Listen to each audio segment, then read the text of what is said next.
இந்த செய்தியை உங்களுக்காக வழங்குவது அருண் மசாலா. 1983 ஆண்டிலிருந்து தரத்துடன் தன்மை மாறாத அறுசுவை சமையலுக்கான அருண் மசாலா.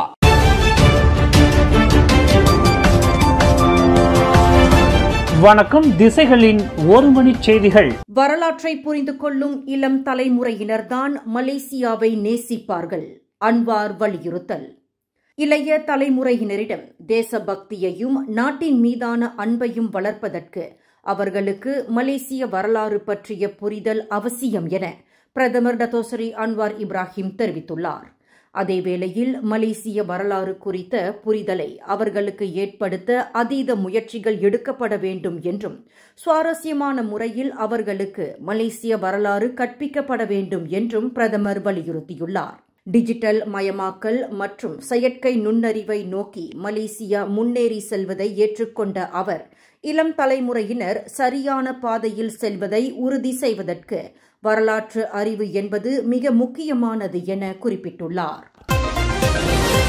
பிளட் மூன் என்றழைக்கப்படும் அபூர்வ நிகழ்வான முழு சந்திர கிரகணத்தை நேற்று இரவு கோலாலம்பூர் தேசிய வானியல் அருங்காட்சியகத்திலிருந்து சுமார் 500க்கும் மேற்பட்டோர் கண்டு ரசித்தனர். வானிலை மேகமூட்டமாக காணப்பட்டதால் முழுமையான காட்சி தெரியவில்லை என்றாலும் கூட இரவு 11:30 மணியளவில் பெனும்பிரால் கிரகணத்தை காணும் வாய்ப்பினை அவர்கள் பெற்றனர்.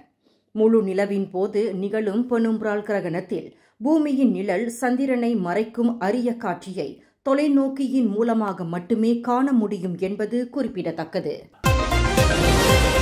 சாரா உதவித்தொகையை பொதுமக்கள் பயன்படுத்திக் கொள்வதை தடுக்கும் எந்தவொரு தரப்பினருக்கும் அரசாங்கம் பரிவு காட்டாது என 2வது நிதி அமைச்சர் டத்தோசரி அமீர் ஹம்சா அசீசான் எச்சரித்துள்ளார். சிறு வியாபாரிகள் சிலர் தங்களது பொருட்களின் விலையை உயர்த்திவிட்டதாக சமூக ஊடகங்களில் எழுந்துள்ள புகார்கள் குறித்து கருத்துரைத்த அவர், இவ்விவகாரத்தில் உடனடி நடவடிக்கை எடுக்கப்படும் என்று கூறினார்.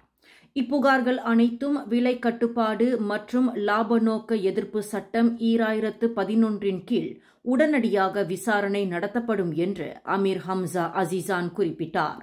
அதேவேளையில் பேரங்காடிகள் சில மக்களுக்கு உதவும் வகையில் சிறப்பு சலுகைகள் வழங்கி வருவதையும் அவர் பாராட்டினார்.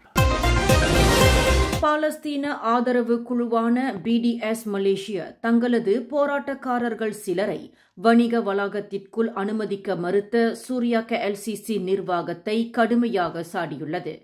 இனப்படுகொலைக்கு எதிராகவும் பாலஸ்தீனர்களின் உரிமைகளுக்காகவும் போராடும் அவர்களை பாதுகாப்பு அச்சுறுத்தலாக பார்க்கக்கூடாது என்று பிடிஎஸ் மலேசியா வலியுறுத்தியுள்ளது.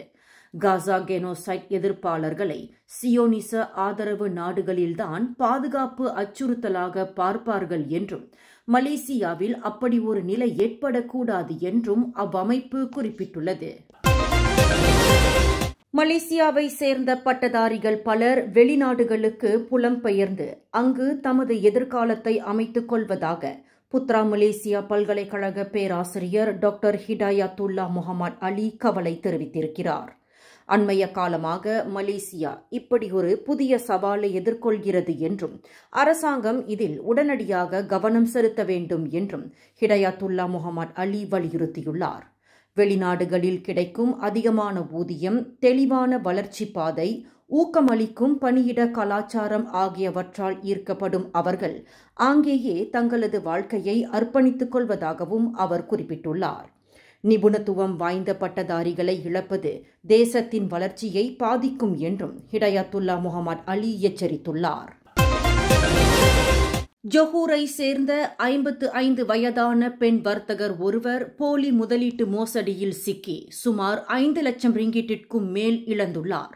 கடந்த 2024 ஆண்டு மார்ச் மாதம் ஃபேஸ்புக்கில் வெளியான விளம்பரம் மூலமாக மோசடி கும்பலின் சதி வேலையில் சிக்கியிருக்கிறார் என பத்துபஹாட் காவல்துறை தலைமை துணை ஆணையர் ஷருல் அன்வார் முசாடாட் அப்துல் சனி தெரிவித்துள்ளார். கடந்த ஆண்டு ஜூலை 10ஆம் தேதி முதல் 31ஆம் தேதி வரை 3 வங்கிக் கணக்குகளுக்கு சுமார் 5 லட்சம் ரிங்கிட்டிற்கும் அதிகமான பண பரிமாற்றம் செய்த அப்பெண் தனது வங்கிக் கணக்கு முடக்கப்பட்ட பிறகே மோசடியில் சிக்கியதை உணர்ந்திருக்கிறார் என்றும் ஷருல் அன்வார் முசாடாட் அப்துல் சனி குறிப்பிட்டார். கடந்த ஆகஸ்ட் 31ஆம் தேதி ஈப்போவில் நடைபெற்ற சுதந்திர தின கொண்டாட்டத்தில் பேரா சுல்தான் நஸ்ரின் மைசூடின் ஷாவை கட்டியணைக்க முயன்ற பெண் மீது தாக்குதல் குற்றச்சாட்டு சுமத்தப்பட்டுள்ளது. இன்று திங்கட்கிழமை மேஜிஸ்ட்ரேட் முகமது ஹரித் முகமது மஸ்லான் முன்னிலையில் நூர் ஹஸ்வானி அஃப்னி முகமது ஜோக்ரி என்ற 41 வயதான அப்பெண்மணிக்கு எதிராக பீனல் கோட் செக்ஷன் 352 கீழ் குற்றஞ்சாட்டப்பட்டது. இக்குற்றம் நிரூபிக்கப்படும் பட்சத்தில் அப்பெண்ணுக்கு 3 மாதங்கள் வரை சிறை தண்டனையோ 1000 ரிங்கிட் வரை அபராதமோ அல்லது 2மோ விதிக்கப்படலாம் என்பது குறிப்பிடத்தக்கது. இந்த செய்தியை உங்களுக்காக வழங்கியது அருண் மசாலா.